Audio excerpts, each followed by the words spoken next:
Hi friends, आज हम देखने वाले हैं SEO checker tool. Analyse your website's SEO help and instantly identify opportunities to improve rankings, performance and organic visibility. Evaluate on-page, off-page and technical SEO. Analyze page speed and core web vitals. Get actionable optimization recommendations. सो इस tool के अंदर overall जितने भी SEO के concept रहते हैं, जो भी एसईओ के जो भी एस्पेक्ट्स रहते हैं, जैसे कि ऑन पेज एसईओ हो गया, of page and technical SEO, तीनों इसके अंदर इंक्लूडेड है। और इसका काइंड ऑफ पूरा नहीं कह सकते बट ऑलमोस्ट जो इसका ऑडिट हो जाता है इस टूल के अंदर। और फ्री टूल है और वो भी सैमरस की तरफ से, तो काफ़ी डिटेल के अंदर ये बताएगा। तो let's get started with SEO checker tool.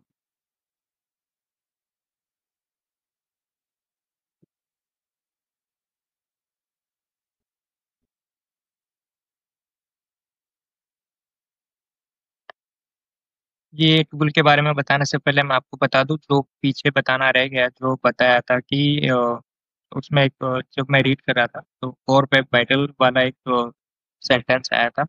तो अगर किसी को पता ना हो तो मैं पहले बता दूं कि कोर वेब वाइटल्स जो है वो काफ़ी इंपॉर्टेंट होते हैं यूज़र एक्सपीरियंस के लिए, और गूगल सर्च इंजन के लिए भी काफ़ी इंपॉर्टेंट पार्ट होता है वो। एक्चुअली इसके अंदर तीन मेन फैक्टर होते हैं। ये जो एक सेट होता है कोर वेब वाइटल्स, एक सेट होता है मैट्रिक्स का गूगल का, और इसके अंदर टोटल तीन पार्ट होते हैं, तीन की फैक्टर होते हैं, और जिनको हम फर्स्ट बोलते हैं एलसीपी, जो है लार्जेस्ट कॉन्टेंटफुल पेन। ये इसका पूरा नेम है।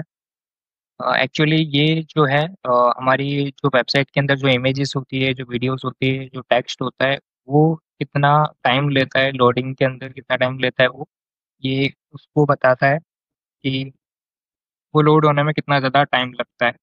लार्जेस्ट कॉन्टेंटफुल पेन मीन्स कि इमेज के अंदर अगर ज़्यादा टाइम लग रहा है उसको लोड होने में, या किसी वीडियो को हमने जो वीडियो रखा है, या कुछ हमने कुछ टेक्स्ट ब्लॉक रखा है, तो मतलब अगर ऐसी कुछ रखी है जावा स्क्रिप्ट हमने, या ऐसी कोई इमेज रखी है जो ज़्यादा टाइम ले रही है, तो हमको जो भी है इस तरीके से रखना चाहिए उसके अंदर। अगर इमेजेस हैं या वीडियोस है तो कंप्रेस करके रखना चाहिए, सो दैट अ, जब वो लोड हो वो तो वो जल्दी हो जाए। क्योंकि आपको पता ही है कि अगर यूज़र में टाइम लगेगा तो यूज़र ऑब्वियसली वेबसाइट को छोड़ भी सकता है, और इवन उसकी इंप्रेशन फिर गलत पड़ेगी, और फिर वही है कि ओवरऑल एसईओ एसईओ पे इम्पैक्ट होता है, गलत इम्पैक्ट होता है। तो कोर वेब वाइटल के अंदर जो पहला था एलसीपी, वो ये था। फिर क्यूमुलेटिव लेआउट शिफ्ट, और सीएलएस जिसको बोलते हैं, मतलब कि आपके पेज के अंदर जो अगर कुछ बटन वगैरह या कोई भी चीज़ आपने रखी, अगर कोई यूज़र उस पर क्लिक कर रहा है और वो लेआउट ही ऐसा है, वो पेज ही ऐसा है कि जहाँ पर वो क्लिक कर रहा है, जिस बटन पर वो क्लिक कर रहा है, वो यहाँ से एक जगह से दूसरी जगह जा रहा है और कहीं पर दूसरी जगह पर क्लिक हो जा रहा है, सो मतलब सही से चल नहीं रहा है वो पेज। तो पहले तो लेआउट स्टेबल होना चाहिए, जो पेज है वो उसका लेआउट स्टेबल होना चाहिए। तो ऑब्वियसली अगर वो सही नहीं होगा तो यूज़र एक्सपीरियंस में नेगेटिव फर्क पड़ेगा, नेगेटिव इम्पैक्ट पड़ेगा उसका। तो एक ये था। दूसरा तीसरा interaction interaction to next page, INP.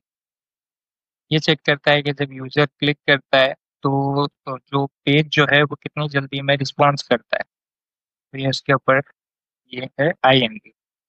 So I hope आपको समझ आ गया होगा और वेब वाइटल्स क्या होता है। इसके और भी बहुत सारे यूसेज जो है कि किस तरीके से ये काम में आते हैं, गूगल किस तरह से इनको यूज़ में लेता है, और क्या इसके आगे के मतलब इसके क्या बेनिफिट्स वगैरह हैं और वेब वाइटल्स अच्छे रखने के लिए, और इन पर फोकस करके इनको आगे ध्यान देने के लिए, अच्छे से करने के लिए इनके क्या बेनिफिट है।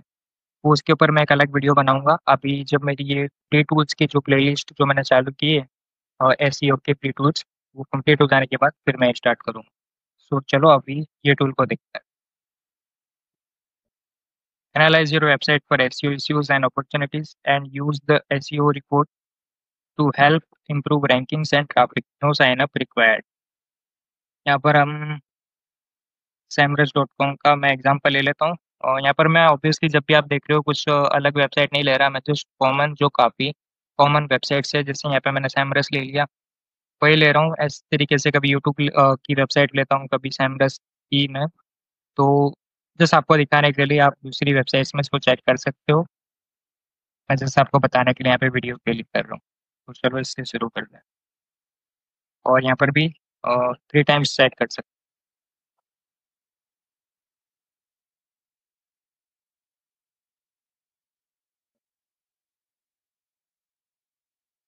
ये आ गया इसका result. The SEO score for this website is 73 out of 100। 73 इसका स्कोर है वेबसाइट का SEO score out of 100. We found 11 important issues that should be addressed to improve Google rankings and drive more traffic to the website. मैं आपको पहले ही बता दूँ, ये काफ़ी सारी चीज़ें हैं इसके अंदर, on page, of page, technical SEO और भी बहुत सब इसके अंदर रिजल्ट्स आएंगे। तो ऑब्वियसली ये वीडियो लॉन्ग होने वाला है, बट इसको स्किप मत करना क्योंकि काफ़ी इंपॉर्टेंट चीज़ें हैं इसके अंदर। तो इसमें फर्स्ट ऑफ ऑल हमको स्कोर बता दिया सैमरस का 73 है। और 11 इम्पोर्टेंट इश्यूज है जो जिनको सुधारा जा सकता है, दैट शुड बी एड्रेस, उनको सुधारा जाना चाहिए। तो इस तरीके के 11 इश्यूज इसने फाइंड किए। और यहाँ पर इसने बता दिया है जैसे कि इस तरह से चलेगा, इस तरीके से चलेगा ये ओवरव्यू। और पहले ओवरव्यू बताएगा, फिर इश्यूज एंड रिकमेंडेशंस का एक पेज आएगा, ऑन पेज इश्यू का बताएगा रिजल्ट, फिर कीवर्ड रैंकिंग्स, टॉप पेजेस, इस तरह से यहाँ तक। तो यहाँ पर हम देखते हैं ओवरव्यू। 73 जो स्कोर बताया है वो ऑन पेज का है, 85% स्कोर है ये सब। टेक्निकल एसईओ 90% तक है, of page SEO 75%, social media 100%, मतलब सबसे बेस्ट जो एकदम कंप्लीट है वो सोशल मीडिया। और पेज परफॉर्मेंस जो है वो 15%। तो सबसे वीक ये बता रहा है। और बाकी पहले ये, एंड देन टेक्निकल एसईओ भी काफ़ी स्ट्रॉन्ग है, देन ऑन पेज एसईओ, और फिर ऑफ पेज एसईओ, और सबसे weak page performance.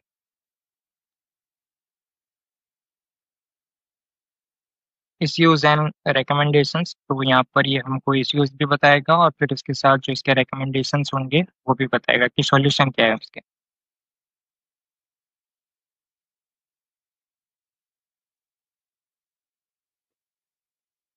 DOM size या एलिमेंट यहाँ पे बताएगा। एंड यहाँ पर टाइप, तो ऑब्वियसली पेज परफॉर्मेंस और प्रॉब्लम एंड रिकमेंडेशन। तो यहाँ से शुरू करते हैं। DOM size, page performance, unable to retrieve DOM size metric, the page may be inaccessible or the API is unavailable. Total blocking time, TBT, unable to retrieve total blocking time metric, the page may be inaccessible or the API is unavailable. Speed index, page performance, unable to retrieve speed index metric, the page may be inaccessible or the API is unavailable. यहाँ पर काफ़ी सब है और भी हैं, but I think इसके अंदर मैं क्लिक करूंगा तो फिर अगेन पेड वाले फीचर के अंदर चले जाएगा, जो 7 डेज का फ्री ट्रायल देगा पहले तो, एंड देन फिर उसके बाद प्लान लेना पड़ेगा, मेरे को लगता है ऐसा। सो हम इसको लास्ट में चेक करेंगे क्योंकि अभी करेंगे तो वो अलग वापस पेज पर जाएगा। तो अभी जितना भी इस पेज के ऊपर है पहले ये देख लें। वो आप ही खुद से रीड कर सकते हो, जैसे कि मैंने बताया था फोर वेब वाइटल्स के अंदर ये, तो बाकी दूसरी ये सारी चीज़ें हैं, जबकि ये भी इंपॉर्टेंट है वैसे। और ये जो CLS, INP एंड LCP, ये हैं कोर वेब वाइटल्स के 3 main factors. Page performance, unable to retrieve cumulatively out to shift CLS metric जो मैंने आपको पहले बताया, INP जो मैंने बता दिया है, LCP जो मैंने बता दिया। No follow versus do follow, ये ऑफ पेज का है। और नो फॉलो और डू फॉलो क्या होता है वो आपको पता ही है, मैंने इससे पहले की वीडियो में भी आपको बताया था, अगर किसी ने वो वीडियो नहीं देखा हो तो देख लेना। और अभी आपको मैं शॉर्ट में बता देता हूँ। बैकलिंक्स का टाइप रहता है कि नो फॉलो कितनी बैकलिंक्स होती है और कितनी डू फॉलो बैकलिंक्स होती है। और डू फॉलो बैकलिंक से जो है लिंक यूज मिलता है, और वो हमारी वेबसाइट के DA के लिए काफ़ी अच्छा रहता है, और उससे रैंकिंग में बहुत फ़ायदा होता है। और नो फॉलो बैकलिंक से लिंक यूज नहीं मिलता। डिटेल के अंदर देखना हो तो आपको वो वाला वीडियो आप जाके चेक कर लें। और ये जो आगे के मैट्रिक्स थे, इसके अंदर से ये 3 तो मैंने आपको पहले समझा ही दिए। बाकी के जो है ये पहले मैं नीचे के देख लेता हूँ, क्योंकि काफ़ी इसके अंदर बहुत सारी चीज़ें हैं बताने के लिए। तो पहले हम वो कंप्लीट कर लेते हैं। अभी आ गया ऑन पेज एसईओ। इसके अंदर यूआरएल, यहाँ पे एलिमेंट, ये priority, and then problem with that solution. URL, the length of URL is good 15 characters. यहाँ हमारा जो आई मीन थैमरस का जो यूआरएल है वो कंप्लीट बता रहा है कि वो गुड है, 15 कैरेक्टर्स का है और वो गुड अच्छा है। तो यहाँ पर हमको कैरेक्टर्स भी पता चल जाता है हमारी वेबसाइट के अंदर, और जो यूआरएल हमने रखा है वो भी। Title, Meta title, the length of your title is aligned with SEO best practices 58 characters. Meta description, your Meta description is a good length 108 characters. H1, ये जो है हेडिंग्स होते हैं, H1 H2, ये जो टैग रहते हैं। You have one single H1 on the page and it's a good length 41 characters. You have a single H1. H1 हमेशा सिंगल ही रहना चाहिए, एक ही H1 रहना चाहिए। कोई भी हमारे जितने भी पेज हों उनके अंदर H1 एक ही होना चाहिए। H1 to H6 स्ट्रक्चर, यहाँ पर ऐसा नहीं है, मतलब कि H1 से जो एक स्ट्रक्चर वाइज थे, H1 देन फिर इसके बाद H2, फिर H3 H4, ऐसे भी अगर ऐसे रखना चाहे तो ऐसे भी रख सकते हैं, बट जैसे कि H1 फिर उसके बाद H2, फिर अगर फिर से H2 लेना है तो वो भी ले सकते हैं, और फिर H3, फिर अगर फिर से H3 लेना है तो वो भी ले सकते हैं। बट ऐसा नहीं कर सकते कि H1 H2 H3 and again H2। वो एक सीक्वेंस में ही चलना चाहिए, एक पैटर्न में चलना चाहिए। तो यहाँ पर इसने ये बताया है कि इन लोगों ने H1 यूज़ किया है, देन H2 7 टाइम्स यूज़ किया है, H3 14 टाइम्स यूज़ किया है, और H4 यूज़ ही नहीं किया है। तो ऐसे बता रहे हैं ये कि H1 से H6 स्ट्रक्चर वाइज पूरा होना चाहिए। हाँ, बट मेन चीज़ ये है कि H1 हो, H2 हो, H3 हो, और H4 हो, H5 H6 तक हो। और जैसे मैंने बताया कि H2 को आपने 2 टाइम्स ले लिया, फिर उसके बाद H3 में H3 को आपने 3 टाइम्स ले लिया, तो वो फिर भी कोई इश्यू नहीं है उसके अंदर।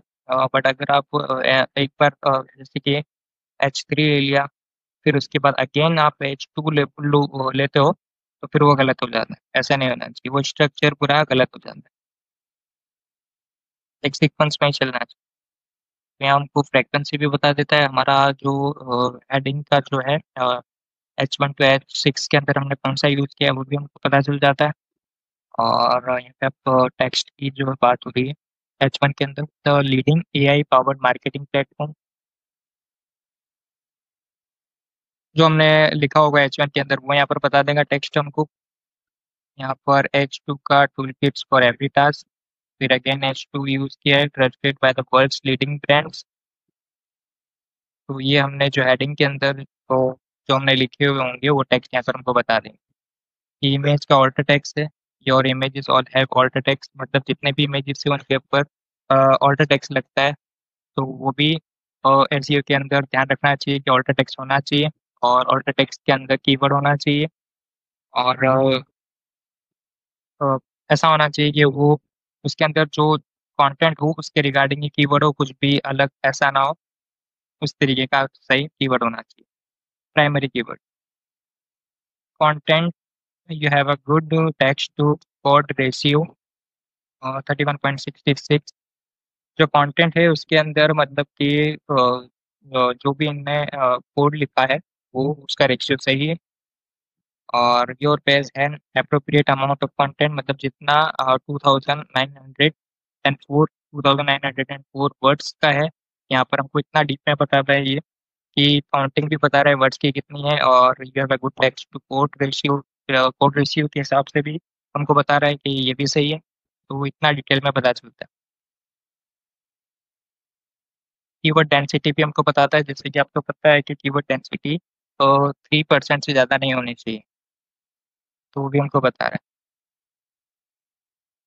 कि स्टैम्बरस 26 टाइम्स आया है, और इसकी कीवर्ड डेंसिटी इसमें 1.88% तक है इसकी, तो ये काफ़ी अच्छी है, ये इवन 2% तक भी नहीं गई है। और एसईओ 25 टाइम्स तक यूज़ हुआ है, कंटेंट ये भी 21 टाइम यूज़ हुआ है, मतलब कि इवन इन लोगों ने 2% तक भी जाने नहीं दिया इसको। जबकि 2% तक में कोई प्रॉब्लम नहीं है, और 3% के ऊपर अगर हो तो प्रॉब्लम आती है कीवर्ड डेंसिटी के अंदर।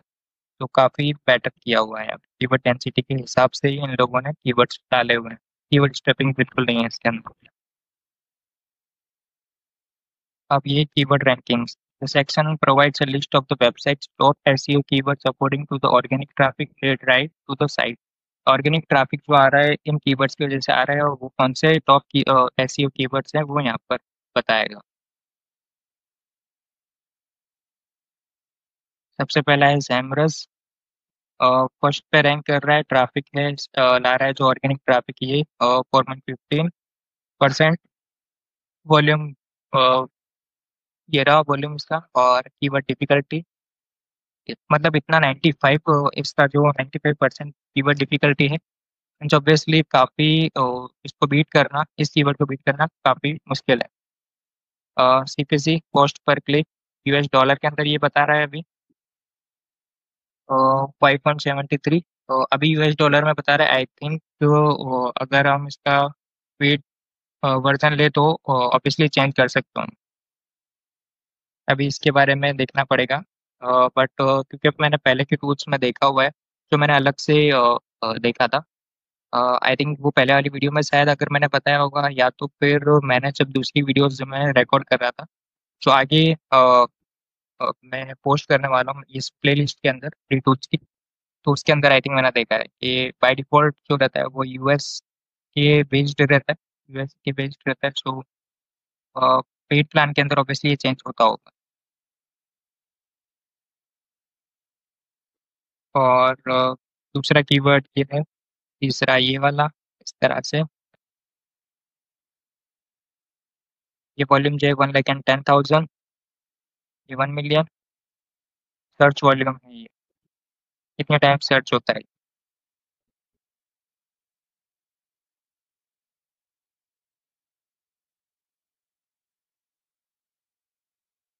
अब ये जो टॉप पेजेस हैं इसके, the section provides a list of the website's top pages according to the organic traffic they drive to the site.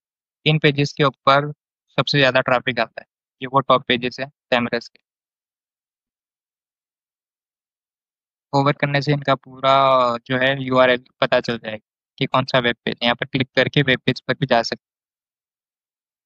ये ट्रैफिक कीवर्ड्स, यहाँ पर इतने कीवर्ड्स हैं, रेफरिंग डोमेन्स, बैकलिंक्स इतने बने हुए हैं, हर पेज का स्पेसिफिक है, यहाँ पर पता चल जाता है।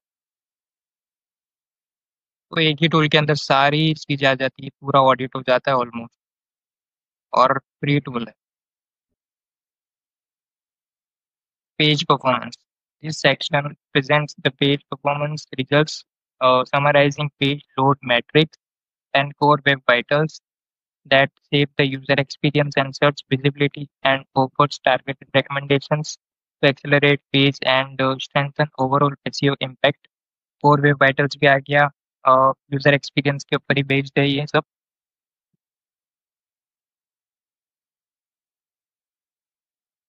These assessments are aligned with Google's recommendations for page performance, कि पेज परफॉर्मेंस कैसा रहना चाहिए गूगल के according. Again element, priority, problem and recommendations, problem बताएगा, उनका रिकमेंडेशन बताएगा। ओवरऑल परफॉर्मेंस थोड़ा प्रॉब्लम है, unable to retrieve performance score, the page may be inaccessible और the API is unavailable. Mobile friendliness, ये मोबाइल रिस्पॉन्सिव है, your page is mobile friendly, it's easy to read and navigate on mobile devices. तो वो mobile से, मतलब mobile के ऊपर अच्छे से वर्क करता है, ये रिस्पॉन्सिव वेबसाइट्स है, ये रिस्पॉन्सिव वेबसाइट है। और मोस्टली जो है वेबसाइट मोबाइल फ्रेंडलीनेस होनी चाहिए। ये और वेब वाइटल्स के अंदर है, एलसीपी, आईएनपी, सीएलएस, और ये आगे के जो है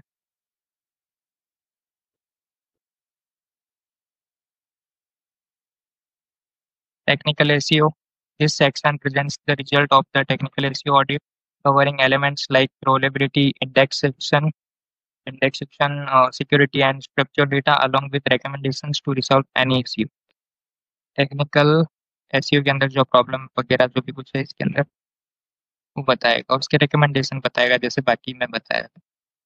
favicon, your favicon is valid and accessible. जो लोगो जो होता है उसको हम बोलते हैं इसके अंदर वेबसाइट की लैंग्वेज के अंदर इस्तेमाल होगा फेविकॉन उसको बोलते हैं। सो वो करेक्ट है, your favicon is valid and accessible. No index, your page is properly configured for search engine indexing. अच्छे से इंडेक्स हो रहा है। Site map, your website contains a valid XML site map. Site map आपको पता है कि जो भी जितने भी पेजेस हो उन सबके लिए जरूरी होता है कि वो अच्छे से इंडेक्स हो रहे हैं कि नहीं हो रहे हैं, तो साइट मैप होना जरूरी है हर वेबसाइट का। एरफ लैंग, एरफ लैंग इसका प्रोनाउंसिएशन प्रॉपर मुझे नहीं पता, उसको कमेंट में इसको करके बताने की जरूरत नहीं। Your hreflang tags are correctly implemented and point to valid alternate URLs. Language, your website language is properly declared. English, canonical error के लिए जो यूज होता है canonical, your canonical tag is properly implemented and points to an appropriate URL. Language, your website हो गया robot.txt, your robot.txt file is properly configured and accessible. robot.txt जैसे कि अगर किसी पेज को हमको अगर स्क्रॉल नहीं करवाना गूगल के बोर्ड से या किसी भी बोर्ड से, तो हम डिसअलाउ कर सकते हैं, तो दैट वो फिर आके रीड करते हैं गूगल के हो या कोई भी सर्च इंजन हो, वो आके रीड करते हैं कि इस पेज को हमको इंडेक्स करना है या नहीं करना। तो अगर करना है तो अलाउ अलाउ करके उस पर लिखना होता है, मतलब उस तरह से अलाउ करना होता है उसको। और अगर डिसअलाउ करना है, अगर हमको उस पेज को इंडेक्स नहीं करवाना, तो वहाँ पर वो भी आपको करना होता है, डिसअलाउ करना होता है। Structure data, your page contents valid structure data, schema markup वगैरह जो स्ट्रक्चर डेटा उसको बोलते हैं।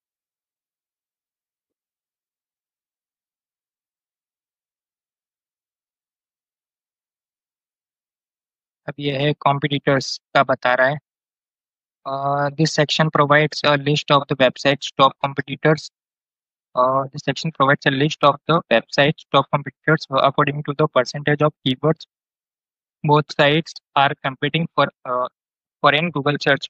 गूगल सर्च के अंदर कौन सी वेबसाइट्स हैं जो compete कर रही है सैम्बरस के साथ, और जिनकी कीवर्ड्स जो हैं the percentage of keywords both sites are competing for in Google search, मतलब ओवरलैपिंग कीवर्ड्स जो हैं जिसकी वजह से अ, इसके कॉम्पिटिटर और ये सैम्बरस दोनों compete कर रहे हैं गूगल सर्च के अंदर।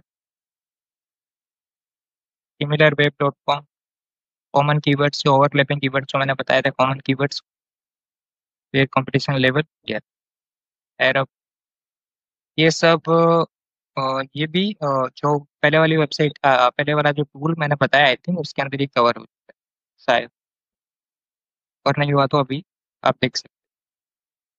एक्चुअली कंफ्यूजन इसलिए हो रहा है क्योंकि मैंने पहले ही काफ़ी वीडियोस बना ली हैं और उनको अपलोड करनी बाकी, सो कभी कभी क्योंकि ये टूल्स जो हैं वो एक दो फीचर एक टूल के दूसरे टूल के अंदर प्रोवाइड कर देता है, सो इसलिए मुझे थोड़ा कन्फ्यूजन इसलिए कि शायद जो मैंने पहले अपलोड की उसके अंदर भी हो सकता है, या तो फिर मैंने जो अभी अपलोड करनी बाकी उसके अंदर भी ये मैंने बताया हो सकता।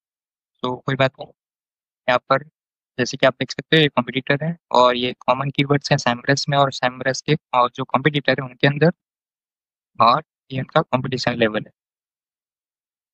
इतनी स्पीड में बताने का एक ही बात है कि एक ही रीज़न है कि बहुत सारी इसके अंदर चीज़ें थी।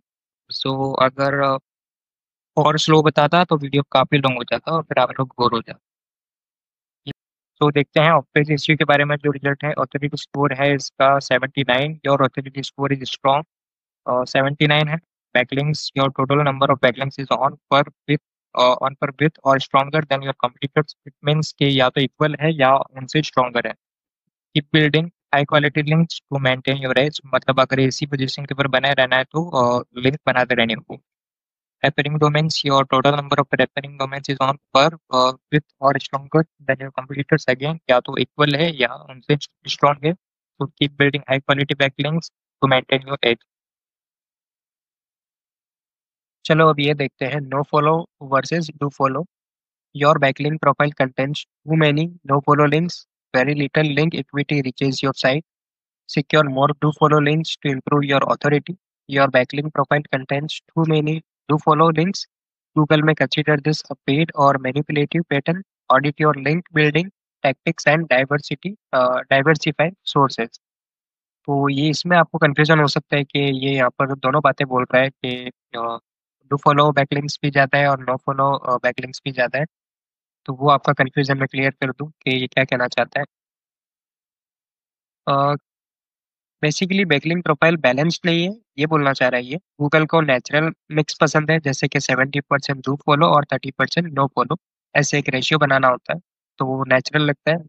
अगर सिर्फ डू फॉलो होंगे तो लगेगा कि बैकलिंक्स पेड है, और अगर नो फॉलो होंगे तो रैंकिंग का फायदा नहीं मिलेगा। सो हमको फोकस करना है कि एक नेचुरल बैलेंस्ड बैकलिंक प्रोफाइल बनाना है।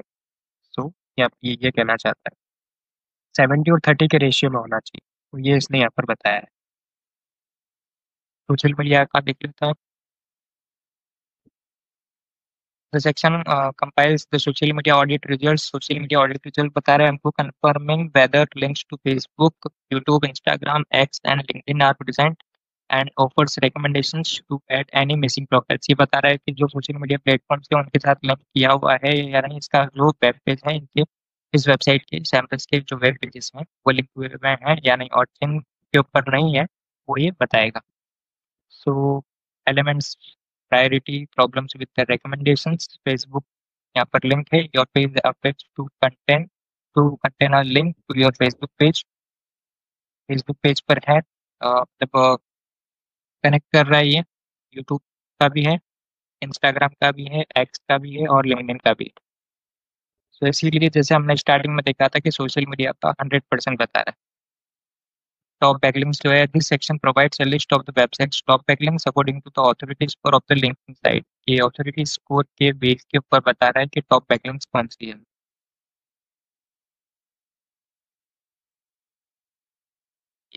इसका 92, 89 ऑथोरिटी स्कोर के बेस के ऊपर ये टॉप बैकलिंक्स में सैमरस।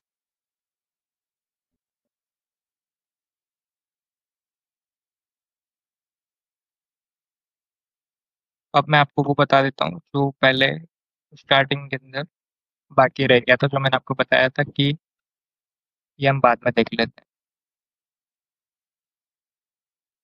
चलो तो हम इसको DOM साइज को यहाँ से हम पहले से समझते हैं। इसका फुल फॉर्म है डॉक्यूमेंट ऑब्जेक्ट मॉडल साइज।